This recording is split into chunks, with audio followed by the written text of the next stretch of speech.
여러분이 이 말씀을 여러분이 읽으셨을 거예요. 그런데 우리가 예수님께서 하신 말씀이 너희가 하나님과 재물을 겸하여 섬길 수 없다, 이렇게 말씀하시고 그 다음에 이렇게 말씀하시는 것이 연결이 잘 안 된다고 하는 느낌이 들 겁니다. 그런데 여기에서 주님께서 이것이 연결이 되고 있다고 하는 증거가 뭐냐면은 바리새인은 돈을 좋아하는 자라 주님께서 하신 말씀을 비웃었다, 이렇게 해서 연결이 되고 있는 것을 우리가 볼 수가 있습니다. 그러면서 우리가 오전에 함께 살펴봤죠.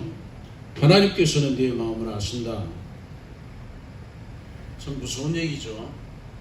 여러분, 무서운 얘기입니다. 네 마음을 하나님께서 아신다고 하는 말씀은 참 두려워해야 될 얘기입니다. 왜냐하면 사람들은 다 가면을 쓰고 살죠. 자기에게 맞는 가면들을 쓰고 살아요. 그래서 겉과 속이 다르죠. 그래서 의식이라고 하는 말은 연극에서 사용된 단어였다. 그래서 가면을 쓰다 하는 그 의미를 갖고 있다. 그러니까 인류의 삶들은 뭐냐면 가면무도회죠. 가면무도회입니다. 속이 다른 그런 가면을 쓰고 사는. 그렇기 때문에 주님께서는 바로 이 바리새인들을 강력하게 나무라시고 지적하셨습니다. 너희들은 가면을 쓴 자야, 이렇게 말씀하시는 거예요. 그러면 이것은 그들에게만 속한 얘기는 아니라고 하는 겁니다. 이 땅에서 그리스도인이라고 하는 우리가 들어야 되는 말씀이죠. 우리는 가면을 쓰고 있지는 않은가? 여러분, 사람들이 여러분을 칭찬하면 여러분 기분이 좋은 겁니까? 제가 예전에도 말씀드렸지만은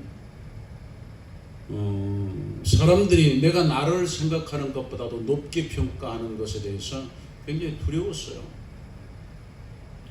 나는 나를 그렇게 보지 않는데 다른 사람이 나를 높게 평가하는 것.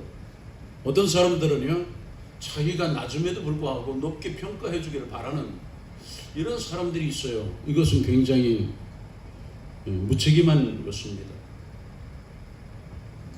다른 사람이 나를 높게 평가하면 그 다음부터는요, 내 자신의 처세하는 그 폭이 좁아질 수밖에 없어요. 그래서 예전에 제가 신학교 다닐 때 제가 말씀드렸잖아요. 우리 목사님들 가운데 탁구를 잘 치는 목사님들이 계셨어요. 선반 목사님들인데 탁구를 치는데 내가 옆에서 구경하고 있었어요. 근데 잘 쳐요, 이 목사님들이. 굉장히 잘 치는데 치다가 나보고 하는 얘기가 그래요. 저 형제하면 치과 이렇게 얘기하는 게 아니라 저 형제는 탁구 잘 칠 거야, 이렇게 얘기를 하는 거예요. 그 말을 딱 들었을 때 탁구 쳐서는 안 되겠다 하는 생각을 했죠.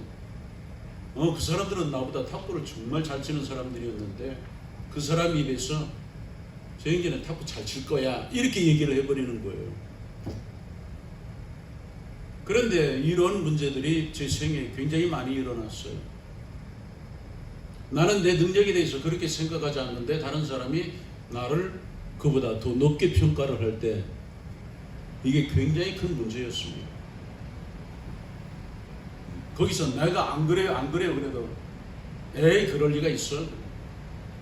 한 번은 차 안에서 나는 목회를 잘못해서 어떻게 할까 내가 그랬어요. 그때 이제 아들을 3명을 목사시킨 그 대선배 목사님이 그 자리에 함께 있었는데 거기서 참 목회 때문에 큰일 났다, 어렵다 하는 얘기를 했더니 딱 그 말을 듣더니 최 목사님이 그런 말씀하시면은 우리는 어떻게 합니까? 이렇게 얘기를 하시는 거예요. 그때 이제 소위 내 목교회가 전국으로 그 소문이 확산되고 있을 그런 때였습니다. 어떤 사람은 나보고 와가지고 어떤 목사님만큼 제자 훈련 잘하는 교회가 없어요. 이렇게 나보고 직접 얘기하는 거예요. 나는 그렇게 전혀 생각하지 않았거든요. 왜? 나는 내 실체를 아니까. 나는 모든 것을 알고 있기 때문에 그런 얘기를 하지 않았어요. 그런데 그들은 그렇게 높게 평가하는 거예요. 나 하나님께서 참 많은 축복을 해주셨다고 생각을 합니다. 내 분수에 넘치도록 하나님이 축복을 하셨어요. 그때마다 오는 이 부담감 이런 것이 나를 굉장히 힘들게 했어요. 여러분은 어떻게 생각합니까? 여러분은 어떻게 생각하고 있습니까? 대단한 사람입니까, 여러분이? 혹시 옆에서 여러분을 대단한 사람이라고, 굉장히 착한 사람이라고, 여러분 그 말에 대해서 여러분 동의할 수 있습니까? 사람들은 우리 서상복 보고, 나는 서상복 보고 그랬어요. 날개 없는 천사라고 내가 얘기했어요. 그 말을 들었을 때 서상복은 어떻게 생각했을까요? 아, 목사님 맞아요, 그거예요? 스스로는 아니라고 생각했을 겁니다. 다른 사람이 여러분을 높게 평가하면 굉장히 두려워해야 됩니다. 왜? 아니잖아요. 그만큼 평가받을 만한 사람은 아니잖아요. 그 뭐냐? 하나님은 아시잖아요. 하나님은 아십니다. 바리새인들은 다른 사람들의 칭찬을 먹고 살았어요. 그런데 주님은 그들의 속을 아셨죠. 화 있을진저, 화 있을진저, 화 있을진저. 이 겉과 속이 다른 자들아. 이렇게 주님께서 바리새인들에게 너희들이 입으로는 여호와 하나님 하지만은 진정으로 너희들의 하나님은 재물이 아니냐. 이렇게 주님께서 말씀하셨습니다. 이 문제가 우리에게도 아주 심각하게 들려져야 될 말씀이라고 하는 겁니다. 재물은 중요하죠. 그렇지만은 여러분, 재물에 목숨을 걸 일은 아니죠. 목숨보다 중요한 건 없죠. 내 영혼보다 중요한 건 없는 겁니다. 오죽하면 주님께서 온 천하를 얻고도 네가 내 목숨을 잃는다면 네게 무슨 유익이 있겠느냐, 이렇게 말씀하신 것은 자명한 말씀입니다. 하나님께서는 이 세상의 최고의 지식과 그리고 최고의 부를 누린 솔로몬을 통해서 우리에게 직접 말씀하시는 게 그거 아닙니까? 헛되고 헛되고 헛되고 헛되다. 모든 것이 헛되다. 지식도 헛되며 모든 재물, 소유 모든 것들은 헛되어 바람을 잡으려는 것, 성공하려고 하는 것은 바람을 잡는 것과 같은 것. 여러분, 이 말씀을 우리는 귀담아 들어야 됩니다. 무섭게 들어야 됩니다. 제가 제일 싫어하는 것 중에 하나가 뭐냐면은 남에게 보여주기 위한 어떠한 것은 정말 싫어합니다. 정말 싫어합니다. 남에게 보여주기 위한 어떤 것, 남에게 어떤 좋은 평판을 듣기 위한 어떤 것은요, 여러분, 그리스도인은 해서는 안 되는 겁니다. 적어도 그리스도인은 진실해야 됩니다. 그래서 제가 여러분에게 묻잖아요. 당신 정직합니까? 당신은 정직합니까? 라고 이렇게 물어봅니다. 여러분도 여러분 스스로에게 물어보세요. 여러분 정직한 겁니까?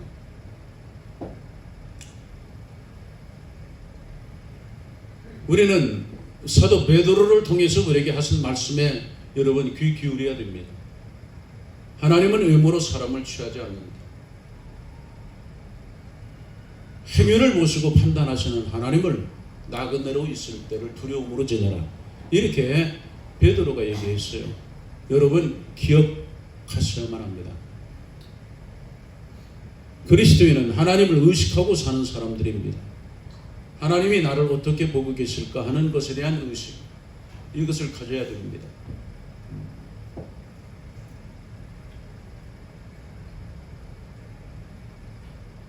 집안이 좀 더러우면 어때요? 그것이 무슨 그 사람의 모든 겁니까? 뭐 금방 좀 청소 좀 해놓으면 그것이 뭐 대단한 것입니까?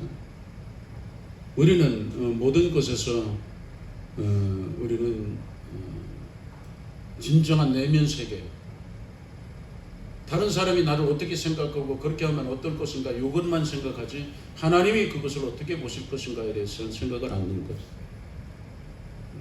평생에 여러분 아셔야 됩니다. 나의 부족함에 대해서 우리는 인식하고 살아야 됩니다. 얼마나 부족한가, 얼마나 부족한가. 오죽하면은 주님께서 율법의 시대는 끝났다. 너 율법 가지고 그러는데 율법 시대는 끝났어. 여러분 율법 시대는 끝났습니다. 다시 말해서 내가 어떤 행위를 통해서 하나님께 인정받는 시대는 끝났습니다. 우리가 하나님께 예배하러 나올 때 우리가 뭔가를 좋게 하기 위해서 나오는 게 아닙니다. 우리는 하나님을 예배로 나올 때 오직 그리스도를 만나기 위해서 우리 하나님을 예배하기 위해서 나오는 겁니다. 그 생각을 하지 않으면 당신은 예배하는 것이 아닙니다. 이 사실을 여러분 아셔야 됩니다. 여러분 이 세상에서 여러분이 무엇을 하고 뭐 자랑할 만한 어떤 것을 한다고 해서 그것으로 하나님이 여러분을 인정하시는 게 아닙니다. 하나님이 인정하시는 것을 여러분 기억하세요. 여러분과 주님과의 관계입니다. 여러분 그리스도와 얼마나 밀착된 관계를 하고 있습니까? 그렇지 않으면 여러분 모든 것은 의미가 없는 겁니다. 주님과 밀착된 관계입니까? 모든 것은 주님이 좋아하시는 것을 근거해서 여러분 하시는 겁니까? 여러분의 생각하는 것과 말하는 것 모든 것들이 주님이 좋아하시고 주님이 동의하셨기에 그것을 말하고 그것을 행하는 것입니까? 자기 감정, 자기를 어떻게 보느냐 뭐 이 얘기 가지고 평생을 살아가는 여러분 그러면 안 됩니다. 수준 없는 거죠. 수준 없는 겁니다. 여러분 다른 사람의 어떤 평가가 더 중요한 게 아닙니다. 주님이 여러분을 평가하시는 것에 여러분 마음을 두어야 되는 것입니다.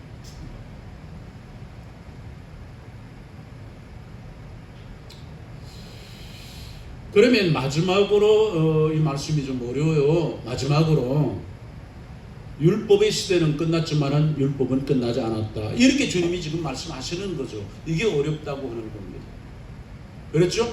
율법의 시대는 끝났다. 이렇게 말씀하시면서 율법은 끝나지 않았다. 이렇게 지금 말씀하시는 겁니다. 16절, 17절의 말씀이죠. 한번 보실까요?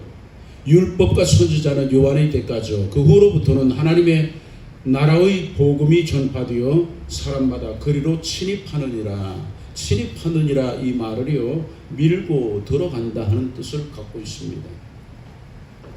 그리고 여기까지 말하면 이제 율법이 이제 끝났기 때문에 의미가 없는 것 같이 여겨져야 되는데 17절에 그러나라는 말씀을 하세요. 그러나 율법의 한 획이 떨어짐보다 천지가 없어짐이 쉬우리라. 이 말씀을 갑자기 하시는 거예요. 그렇죠? 그러면서 율법의 한 예를 주님께서 들은 것이 이 간음에 대한 문제를 말씀하시는 겁니다. 이건 율법에 대한 한 예를 말씀하시는 거예요. 율법에 뭐라고 말씀했습니까? 무릇 그 아내를 버리고 다른 데 장가드는 자도 간음하며 무릇 보리우니에게 장가드는 자도 간음함이니라. 이게 율법이잖아요. 근데 이 율법 하나를 주님께서 딱 제시를 하시는 이거죠. 이 율법은 끝나지 않았다는 거죠. 이 율법은 끝나지 않았다. 이게 굉장히 중요한 의미를 갖고 있습니다. 이 말씀은 뭐냐? 천국에 들어가는 일이 율법에 근거해서 라는 것은 근본적으로 존재하지 않는 겁니다. 율법은 천국에 들어가는 어떤 방법이요 길이 아닙니다. 성경은 그렇게 말씀하신 적이 없어요. 율법을 통해서 천국에 들어갈 수 있다고 말씀하신 적이 성경에는 기록된 적이 없어요. 성경 어디에도 율법을 지켜야 천국에 들어갈 수 있다고 말씀하신 적이 없습니다. 여기 예수를 믿지 않는 사람들은 그렇게 생각합니다. 율법을 지켜야 천국에 갈 수 있다고 생각하고요. 또 잘못된 이 복음적이지 않은 그 성경을 깨닫지 못하는 이 사람들에게는 지금도 율법을 지켜야 천국에 들어갈 수 있다고 그렇게 생각을 하는 사람들이 없지 않아 있습니다. 다만 성경은 이렇게 말했습니다. 율법을 지켜서 천국에 들어갈 수 있다고 한다면 복음이 존재할 필요가 없다고 하는 겁니다. 율법을 지켜서 천국에 들어갈 수 있다고 한다면 그렇게 들어가면 되죠. 그러나 율법을 지켜서 천국에 들어갈 수 없기 때문에 복음이 필요했다는 겁니다. 우리가 이 부분을 우리가 한번 볼까요? 히브리서 10장을 한번 보죠.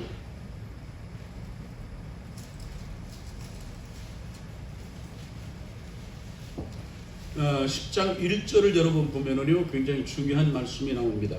율법은 장차 오는 좋은 일의 그림자요 참 형상이 아니므로 이렇게 말씀하고 있어요. 그렇죠? 그러면 율법은 장차 오는 좋은 일의 그림자, 이 그림자라는 거죠. 율법이 참 형상이 아니다 이렇게 말씀을 하고 있습니다. 그렇다면은요, 율법 하면 그냥 율법만 얘기하는 게 아닙니다. 구약의 이스라엘은 그림자라는 얘기입니다. 이 부분에 대해서 우리가 8장 7절을 한번 보죠. 히브리서 8장 7절. 저 첫 언약이 무흠하였다면, 첫 언약은 율법을 얘기합니다. 무흠했다면, 흠이 없었다면 둘째 것을 요구할 일이 없었으려니와 이렇게 말씀하고 있습니다. 이게 율법은 흠이 있었다는 거죠. 그렇기 때문에 여기 둘째 것을 요구할 필요가 없었으려니와 그래서 복음이 존재하게 된 거죠. 그래서 복음이 존재하는 겁니다. 여러분, 우리가 이 그 히브리서를 보면은요, 제사하는 모든 것들, 제사하는 모든 것들, 예를 들어서 9장 히브리서 9장 23절을 보세요. 그러므로 하늘에 있는 것들의 모형은 이런 것들로서 정결케 할 필요가 있었으나 하늘에 있는 그것들은 이런 것들보다 더 좋은 제물로 할지니라. 그리스도께서는 참것의 그림자인, 여기 그림자를 얘기합니다. 그럼 참것은 하늘에 속한 것이고 그림자라고 말한 것은 이스라엘 백성들에게 속한 것을 얘기하자는 겁니다. 그리고 제사하는 모든 것들, 예루살렘, 이 땅에 있던 예루살렘 성전, 이 모든 것들은 뭐라고 그래요? 그림자라고 표현을 했어요. 그림자인 손으로 만든 성소, 성수가 예루살렘 성전이 이스라엘 백성들에게는 대단한 거룩한 그런 성전이라고 생각했지만은 여기 히브리서 기자는 그림자였다 이렇게 얘기를 하는 거죠. 참것의 그림자인 손으로 만든 성소에 들어가지 아니하시고 주님께서 오직 참 하늘에 들어가사 이렇게 말씀하죠. 참것은 하늘에 있는 그것은 다 모형이었다 이 얘기를 하고 있는 것을 보게 됩니다. 히브리서 8장 한번 보세요. 5절을 한번 보세요. 저희가 섬기는 것은 하늘에 있는 것의 모형과 그림자라 이렇게 얘기하고 있죠. 모세가 장막을 지으려 할 때에 지시하심을 얻은 것과 같으니 가라시대 산과 모든 것을 산에서 네게 보이던 본 것을 쫓아 지으라. 그러니까 하늘에 있는 것들을 보여주신 그 모형대로 모세는 지었다고 하는 거죠. 그렇기 때문에 이건 다 그림자라는 겁니다. 그러면 다 그림자인데 실체는 뭐냐? 신약이 와서 하나님의 나라가 실체입니다. 그리고 이 실체의 분명한 모습은 천국에서 이루어지는 거죠. 이해가 가시는 겁니까? 이것을 우리가 알아야 됩니다. 그래서 여러분이 하나님의 나라를 생각하는 게 굉장히 중요하다는 겁니다. 나라를 생각하는 게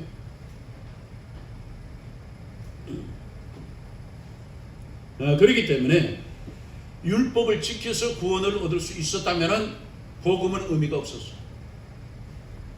이것을 유대인들이 이방 교회에 와가지고 강요했던 겁니다. 율법을 지켜야 된다. 할례를 해야 된다. 그러니까 사도 바울이 갈라디아서에서 분노하는 거죠. 만일 율법을 지켜서 구원을 얻게 된다고 한다면 그리스도께서는 헛되이 죽으셨느니라 라고 그렇게 표현을 할 정도입니다. 그렇죠. 예수님께서 이 땅에 오셔가지고 십자가 못 박혀 돌아가신 이 사건을 의미 없게 만드는 게 뭐냐? 율법을 지켜서 구원을 얻을 수 있다고 말하는 겁니다. 그렇기 때문에 율법을 지켜야 구원을 받을 수 있다고 말하는 것은 무서운 거라는 겁니다. 예수 그리스도를 부인하는 이런 문제가 되기 때문에 그런 겁니다. 이것을 우리는 기억할 필요가 있습니다. 그렇기 때문에 그러면 율법은 무엇이냐는 거죠. 율법은 뭐냐? 하나님께서 이스라엘을 다스리는 원리와 통치의 방법입니다. 이해 가십니까? 하나님이 이스라엘을 다스리는 것은 신정정치입니다. 그렇기 때문에 하나님께서 이스라엘을 다스리는 통치 원리가 뭐냐? 율법이었다고 하는 겁니다. 이 율법이 없으면 이스라엘은 무너집니다. 그렇기 때문에 이 땅 위에 이스라엘이 존재하는 한 이 율법은 존재해야만 한다는 겁니다. 아멘. 이 말씀을 지금 주님이 하시는 겁니다. 이해가 하시는 겁니까? 그래서 주님은 그 예를 18절에 들은 겁니다. 그 예가 18절입니다.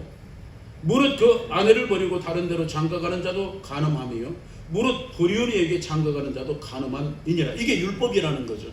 이게 뭐냐? 이스라엘을 다스리는 통치하시는 하나님의 원리라고 하는 겁니다. 그렇기 때문에 율법의 시대는 지났지만은 이스라엘에게는 율법이 존재한다고 하는 겁니다. 이제 이해가 가시죠? 이 말씀을? 그렇습니다. 이것이 근본 하나님께서 이스라엘에게 율법을 주신 목적이었습니다.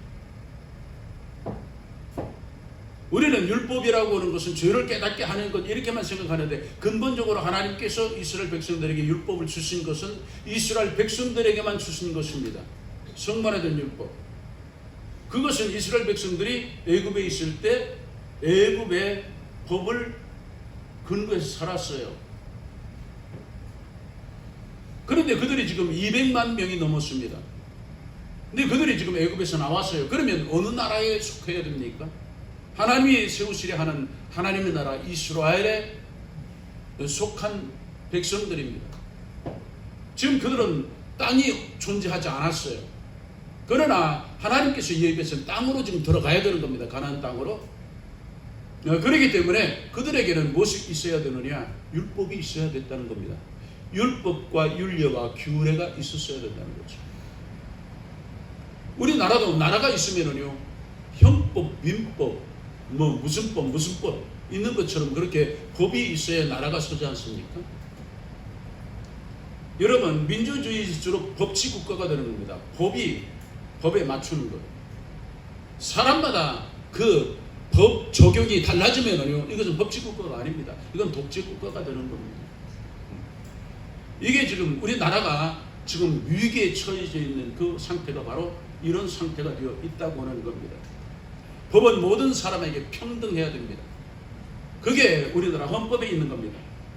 모든 사람에게 법은 동일하게 적용돼야 되는데 동일하게 적용이 안 돼요. 그렇기 때문에 나라가 굉장히 위태로운 이런 상황에 있다고 하는 겁니다. 그렇기 때문에 율법이라고 하는 것은 근본적으로 이스라엘 백성들을 다스리는, 그래서 그들이 이스라엘 백성으로 하여금 하나님의 그들의 나라를 세울 수 있게 하는 그것에 근거해서 율법을 주신 겁니다. 근데 여러분도 알지만은 율법 그 자체가요, 사람들을 옥죄이는 문제가 일어났습니다. 율법을 지키지 않으면은요, 죽음과 연결이 되는 이런 문제가 일어났습니다. 그들은 견딜 수가 없었어요. 그래서 성경 보면 그들은 끊임없이 이방신을 향해서 달려가고 있는 것을 보게 되는 겁니다. 근데 여러분 생각해 보셨습니까? 하나님께서 택하신 이스라엘 민족만큼 이 땅에서 어려움을 당하는 민족이 또 어디 있습니까? 그렇게 많은 어려움을 당함에도 불구하고 또 존재하는 게 이스라엘입니다. 이스라엘을 어렵게 했던 바벨론, 메데파사, 헬라, 로마 모두가 사라졌습니다. 그들은 대제국이었습니다. 이스라엘은 항상属국이었어요. 그럼에도 불구하고 어떻게 되어 있습니까? 그들은 다 사라졌지만 2000년 동안 없었던 나라가 1948년 5월 14일 날 독립했습니다. 저 놀라운 이스라엘이 지금 서 있는 겁니다. 이게 에스겔서 어저께 청년들에게 읽어줬지만 에스겔서에서는 그들이 완전히 뼈로 나타납니다. 골짜기에 뼈들. 하나님께서 에스겔 선자를 통해서 내가 저들에게 생기를 불어넣어준다. 그래가지고 이스라엘이 독립하는 것을 보여주고 있는 것이 에스겔서에 나오고 있습니다. 이스라엘이 독립했어요. 그런데 이스라엘에 이제 이스라엘을 향해서 세계 멸망의 전쟁을 위해서 러시아가 중심돼 가지고 밀고 들어가고 있는 것이 성경에 정확하게 기록이 되어 있습니다. 예언되어 있는 상황입니다. 무서운 겁니다. 지금 우리는 그런 것들을 경험하고 있는 겁니다. 여러분, 우리 인류의 역사가 뭔 줄 압니까? 창세기부터 요한계시록까지가 인류의 역사입니다. 근데 인류의 역사의 중심이 어디입니까? 예수님이 중심이라고 그들은 얘기합니다. BC AD를 Before Christ, 예수님 오기 전, AD, 아노 도미니, 예수님 오고 난 후에 예수님을 그들은 역사의 중심으로 그들이 만들어 놓았습니다.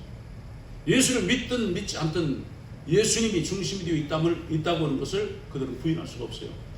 부인한다면 BC AD를 쓰지 말아야죠. 근데 BC AD를 쓰고 있습니다. 이게 역사의 중심이 어디에 있느냐? 예수 그리스도에게 있습니다.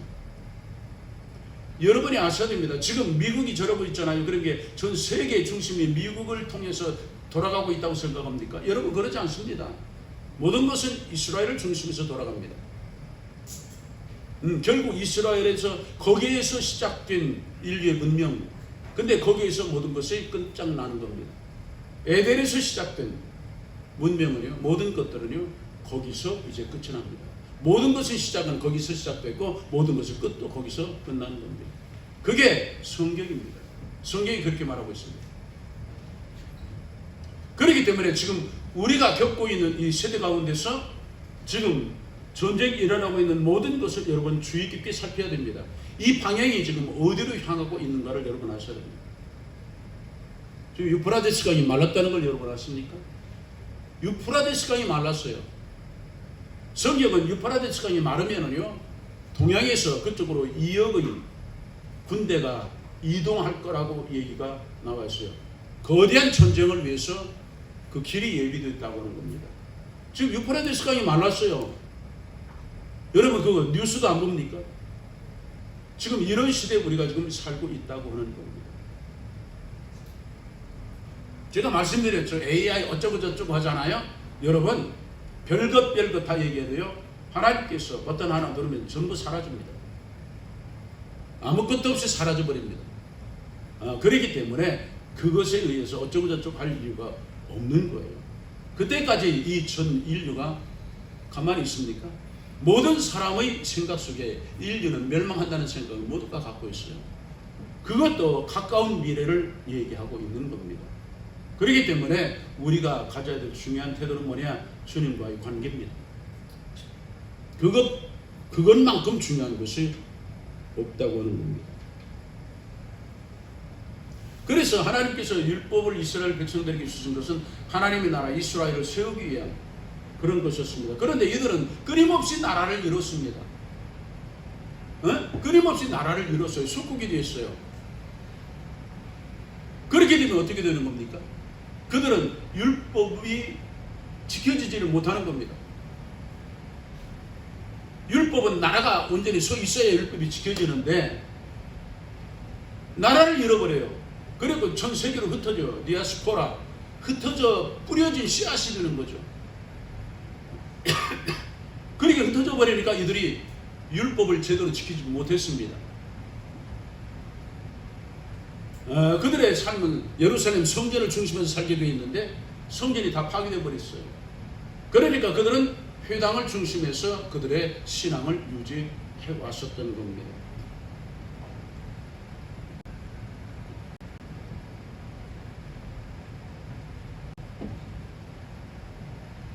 그래서 그들에게는 자연스럽게 존재한 게 뭐냐? 율법을 지켜야 천국에 들어갈 수 있다는 이쪽으로 생각이 되어진 겁니다. 무슨 말인가 이해가 가시죠? 생각이 자연스럽게 하나님의 나라와 천국을 연결시키면서 이것은 율법을 지켜야 하나님의 나라에 들어갈 수 있다. 이렇게 된 겁니다.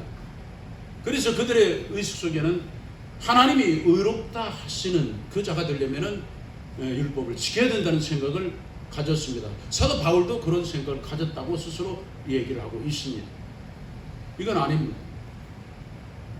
하나님의 의는 율법이 있기 전에 존재합니다. 하나님께서 아브라함에게 의롭다 하셨을 때 하나님을 믿으니 의롭다 하셨다.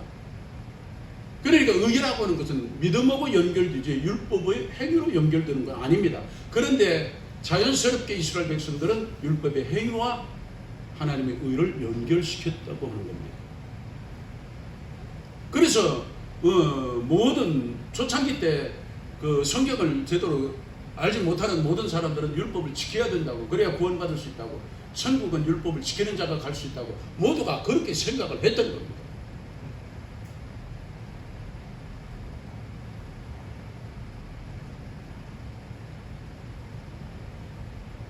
하나님께서는 사도 바울에게 이 부분을 가르쳐 주셨어요. 사도 바울이 그가 복음을 깨닫고 그리고 구원받아 침례를 받고 난 후에 그는 이방인의 사도로 하나님의 택하심을 받고 난 후에 그는 아라비아로 3년 동안 떠납니다. 그런 공백 기간 속에서 하나님께서 그를 통해서 하나님의 복음을 깨닫도록 하나님이 역사하셨습니다. 그때 사도 바울이 깨달은 게 뭡니까?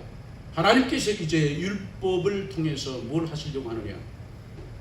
죄를 깨닫게 하신다 하는 얘기를 들고 나오게 된 겁니다. 죄를 깨닫게 하신다. 그래서 회개하는 것, 그것은 하나님의 나라로 돌아가는 겁니다. 그러기 위해서는 죄를 깨달아야 된다는 거죠. 그렇기 때문에 이 율법이 이제는 뭐하고 연결됐느냐? 하나님의 나라로 돌아오는 그 통로의 역할을 하는 이것이 율법이 되었다고 하는 겁니다. 그래서 회개하라 이렇게 말씀이 주어졌어요. 죄를 회개하라는 말은 뭡니까? 죄를 깨달으라. 네가 죄인인 것을 인정하라는 겁니다. 회개라는 것은 내가 죄인입니다 라고만 하라는 얘기 아닙니다. 그는 세상을 향해 있던 그 사탄을 향해 있던 그 모든 자리에서 예수 그리스도를 향해서 턴하라는 얘기입니다. 그게 뭐냐? 회개하는 겁니다. 회개, 나 이거 잘못했어요, 저거 잘못했어요 이러고 앉아있으라는 얘기가 아닙니다. 방향을 바꾸라는 거예요. 예수 그리스도를 향하라고 얘기하는 게 회개하라. 그 다음 뭐라고 했습니까? 천국이 가까웠다. 하나님의 나라. 그러니까 주님께서 말씀하시는 그 하나님의 나라는 여기 스카이 저 하늘에 헤븐 이 하늘에 대한 얘기가 아니었습니다. 이 땅에 있는 하나님의 나라 그 안으로 들어가려면 어떻게 되느냐? 세상으로부터 들어가는데 회개를 통해서 내가 주인이었다는 고백을 통해서 예수 그리스도를 말미암아 하나님의 나라로 들어갈 수 있도록 그 길을 주님 마련하시는 겁니다. 은혜 시대가 열린 거죠.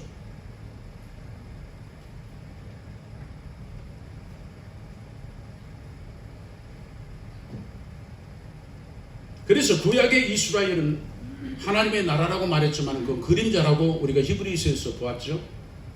진정 창세 전에 하나님 계획이 뭐였느냐. 우리가 성경을 제대로 알아야 됩니다. 하나님께서 근본적으로 하시려고 했던 건 뭐냐. 그러니까 내가 여러분에게 거듭 말씀드리는 게 뭐냐면요. 모든 목사들이 이건 몰라요. 예수님께서 이 땅에 오셨는데 하나님이 보내셔서 오신 겁니다. 그러면 예수님은 하나님의 목적을 위해서 오신 거예요. 사람 한 사람 구원시키는 게 하나님의 목적이 아닙니다. 여러분, 제가 여러분에게 항상 말씀드렸잖아요. 하나님께서 구약을 보세요. 한 사람 한 사람에 대해서 하나님 말씀하시는 게 아니에요. 이스라엘 민족에 대한 말씀을 하시는 거죠. 70년 만에 돌아오리라. 430년 만에 나오리라. 이 모든 것들은요, 하나님의 나라 전체에 대한 얘기지 너에 대한 얘기는 아니라고 하는 겁니다. 우리는 그 말씀을 우리의 개인적으로 우리는 들을 수 있습니다. 그러나 우리는 항상 하나님의 전체적인 생각 속에서 우리는 그것을 개인적으로 생각을 하는 우리여야지, 나를 근거해서 전체를 생각하는 것은 굉장히 잘못된 겁니다. 이게 오늘날 기독교의 가장 잘못된 문제 중에 하나입니다. 나를 근거해서 전체를 생각하려고 하는 거예요. 여러분, 아닙니다. 하나님께서는요, 하나님의 나라를 세우기 위해서는요, 필요 없는 이스라엘 백성들을 다 죽이셨습니다. 우리는 그걸 잘 알잖아요. 하나님은 그걸 변화시키지 않았어요. 죽여 없앴습니다. 죽여 없앴습니다. 하나님이 죽이신 사람이 한두 명입니까? 하나님이 직접 죽이십니까? 다윗을 통해서 죽인 사람이 얼마나 많습니까? 이방인들은 개보다도 못하게 죽어 나갔습니다. 그게 구약 아닙니까? 구약 아닙니까? 그렇기 때문에 우리는 지금도 알아야 됩니다. 지금도 하나님께서는 하나님의 나라에 대한 관심을 갖고 여러분 개개인에 대한 얘기를 하자는 게 아닙니다. 여러분이 하나님의 나라를 위해서 네가 존재해야 된다고 우리에게 말씀하고 계시는 겁니다. 네게 맡긴 모든 것들은 하나님의 나라를, 주님이 말씀하신 하나님의 나라 천국을 위해서 네가 존재해야 된다고. 네가 사업해도 그것 때문에 해야 되는 것이고, 무엇을 해도 주의 영광을 위해서 해야 된다고 말씀하시는 겁니다. 그런데 이 생각을 안 해요. 나를 위해서 교회가 움직여야 되고, 나를 위해서 교회가 어떻게 되든지 말든지, 이게 무슨 그리스도인입니까? 그 그리스도인 아닙니다. 그리스도인 아닙니다. 나는 주의 몸된 교회를 세우기 위해서 나는 거기에 존재하는 겁니다. 주의 몸을 위해서 나는 존재합니다. 그리스도의 몸을 위해서 지체가 있듯이, 그게 뭐냐? 근본적인 하나님의 계획입니다. 아담은, 하나님이 왜 아담을 하나님의 모양과 형상대로 지으셨을까요? 여러분, 하나님의 나라를 위해서 그럽니다. 다스림과 지킴은 하나님의 나라 때문에 다스림과 지킴에 대한 말이 존재하는 겁니다. 아담은 실패했어요. 그래서 하나님께서는 둘째 아담을 세우셨어요. 누구냐? 예수 그리스도입니다. 예수 그리스도. 예수 그리스도가 누구냐? 하나님의 나라의 통치자입니다. 하나님께서는 예수님께 다스리고 지킬 수 있는 능력을 그분에게 허락하시는 겁니다. 그래서 우리는 그분의 통치를 받고 있는 게 하나님의 백성입니다. 우리가 그리스도인이라면 그분의 통치를 받아야 됩니다. 아멘. 우리는 하나님의 나라를 생각해야 됩니다. 이스라엘이 존재하는 한 율법은 존재합니다. 그러면 어떻습니까? 그리스도인이 존재하는 한, 하나님의 나라가 존재하는 한 주님의 말씀은 존재하는 겁니다. 이해 가십니까? 그래서 율법 시대는 끝났지만은 율법은 존재하는 겁니다. 그것은 지켜져야 되는 겁니다. 누구에게 있어서? 이스라엘 백성들에게 있어서는 지켜져야 되는 겁니다. 여러분이 그리스도인입니까? 그러면 여러분 하나님의 나라 백성입니까? 그러면은요, 여러분은 하나님의 나라 백성이라면 여러분은 하나님의 말씀을 지켜야 됩니다. 순종해야 됩니다. 왜? 그것은 하나님의 나라를 지키는 하나님의 원리이기 때문에 그렇습니다. 말씀에 순종하지 않으면 당신은 하나님의 나라에 속한 자가 아닙니다. 내가 하나님의 나라에 속한 자라고 하는 것은 뭐냐? 내가 순종함으로써 증명해내는 겁니다. 그렇기 때문에 하나님 말씀이 없이 예수를 믿는다고 하면서도 하나님 말씀에 저로 상관없이 살아요? 그 사람 그리스도인 아닙니다. 그리스도인 아니에요. 여러분 아셔야 됩니다. 여러분 하나님의 나라가 있는데 여러분 여기에 법이 없어요? 법이 있어야 되잖아요. 그게 하나님의 말씀입니다. 말씀입니다. 근데 하나님 말씀과 전혀 상관없이 살면서 나는 하나님 나라의 백성이에요? 아닙니다, 여러분. 지금 하나님께서는 말씀으로 우리를 통치하십니다. 통치의 근원이 우리 안에 성령님으로 계십니다. 그분의 통치를 우리는 받아들여야 우리는 하나님의 자녀이 증명이 되는 겁니다. 하나님 말씀 아무 상관없이 나 예수 믿고 구원받아서 아닙니다. 당신이 예수 믿고 구원받았다면 그때부터요 하나님 말씀을 순종해야 되는 사명이 의무가 주어지는 겁니다. 내가 이스라엘 백성이요. 그러면 이스라엘 백성이라면 그 다음부터는요 율법을 지켜야 되는 의무가 주어지는 것처럼. 아멘. 이해 가십니까? 이게 바로 기독교입니다. 이 기독교가 좀 굉장히 잘못된 겁니다. 하나님 말씀과 아무 상관없이 살면서 나는 구원받았다고 말합니다. 아닙니다. 절대 구원받지 못했습니다. 하나님의 말씀은 세상 없어져도 하나님의 나라가 존재하는 한 하나님의 말씀은 존재해야 됩니다. 이스라엘이 존재하는 한 율법은 존재해야 되는 거죠. 지금 그 말씀 하자는 겁니다. 그 말씀 하자는 겁니다. 여러분 스스로가 여러분 시인해야 됩니다. 나는 하나님 말씀을 순종합니다 라고 여러분 얘기해야 됩니다. 하나님 말씀에 순종하지 않으면 여러분은 버리운 자입니다. 여러분 그의 통치를 벗어나고 있습니다. 여러분 그의 통치를 거절하고 있는 겁니다. 그렇기 때문에 이게 무서운 말씀이라는 겁니다. 율법 시대가 끝났어요. 구원받았으니까 나는 이제는 하나님 말씀과 전혀 상관없다고요? 구원파처럼? 여러분 아닙니다. 여러분 아닙니다. 당신이 구원받았기 때문에 이제부터 하나님 말씀이 필요한 겁니다. 구원받았기 때문에 이제는 하나님 말씀에 순종해야 된다는 겁니다. 그것이 뭐냐? 구원받은 증거라고 하는 겁니다. 여러분 그 시각으로 여러분이 기독교를 보세요. 기독교가 얼마나 부패하고 문제가 많나. 수많은 사람들이 구원받지 못했다는 증거가 바로 나타나기 시작한다는 겁니다. 증명이 되는 겁니다. 여러분 스스로도 여러분 구원에 대해서 여러분 무엇으로 증명하는 줄 압니까? 여러분이 말씀에 어떠한 태도를 취하느냐가 여러분 구원에 대한 분명한 증명이 된다고 하는 겁니다. 다르게 생각해서는 안 됩니다. 주님이 율법의 시대는 끝났다. 선지자의 시대도 끝났다. 바리새인들이 이제 됐다. 율법 시대가 이제 끝났구나. 이제 율법 아무것도 아니야. 이렇게 말할 수 있었습니다. 그러나 주님께는 라고 말씀하십니다. 천지가 없어지기 전에 율법의 한 획도 없어질 수가 없다는 겁니다. 이렇게 율법에 대해서 주님이 말씀을 하셨던 겁니다. 그렇기 때문에 여러분과 내가 무섭도록 기억해야 됩니다. 당신 그리스도인입니까? 당신 구원받은 겁니까? 그렇게 말할 수 있습니까? 그러면 이때부터 당신은 이제부터는 하나님 말씀이 필요한 겁니다.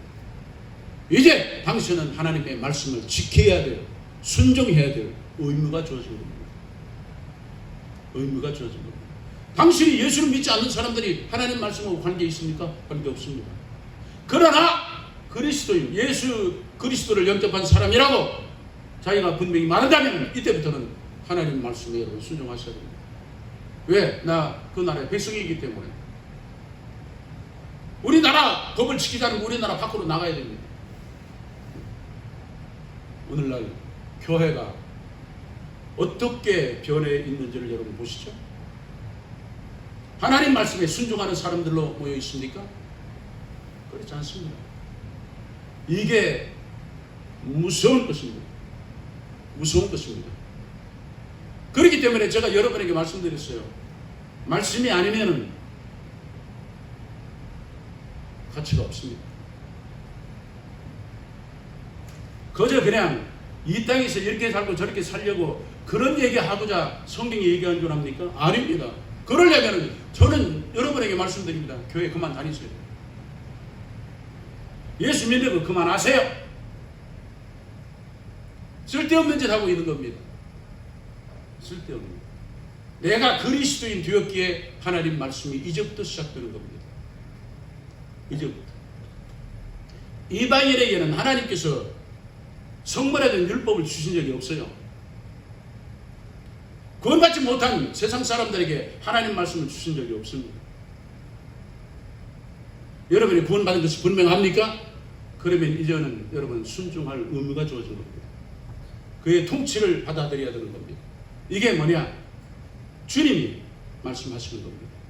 내가 그리스도인이야? 네 진정 네 안에 있는 하나님은 누구야? 재물 아니야? 하나님은 다 아신다. 하나님은 다 아신다. 그렇기 때문에 우리는 생각을 깊이 해야 됩니다. 내가 하나님 말씀에 순종하지 않고 살아가고 있다면 그만두세요. 예수 믿는 거 여러분 그만두셔야 됩니다. 나중에 그 문제를 어떻게 스스로가 구원받은 줄로 착각하고 살다가 나는 너를 도무지 모른다고 주님이 그렇게 말씀하시면 그럼 어떻게 합니까? 우리는 순종을 통해서 하나님의 통치를, 주님의 통치를 받아들여야 됩니다. 그래서 여기 있는 하나님의 말씀은 구약은요 하나님의 나라 이스라엘 백성들에게 하신 말씀이고 신약은 하나님의 나라 교회에 말씀하시는 겁니다. 하나님의 나라 백성 아니면 이 말씀을 받을 자격이 없습니다. 이 말씀은 통치를 받아들이기 위해서 이 말씀을 듣는 겁니다. 여러분이 이렇게 말씀 듣는 건 왜 그렇습니까? 순종하기 위해서 듣는 겁니다. 오늘 무슨 말씀을 들었지? 여러분 안에 진정한 하나님은 누구냐? 하고 하나님이 물으시는 겁니다. 나는 네 안을 알아. 나는 너를 알아. 여러분 그러기 때문에 깊이 생각을 하셔야 됩니다.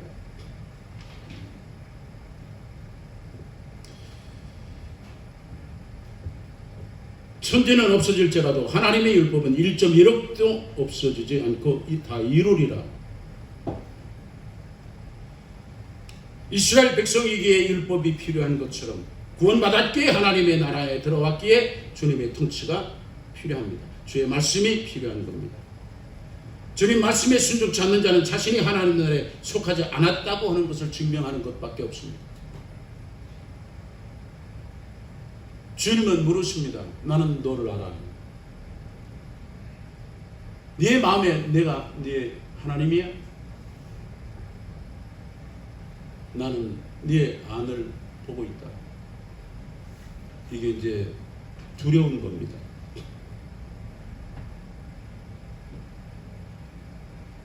여러분 스스로는 여러분은 어떻게 보십니까? 요 하나님께서 여러분의 하나님이십니까?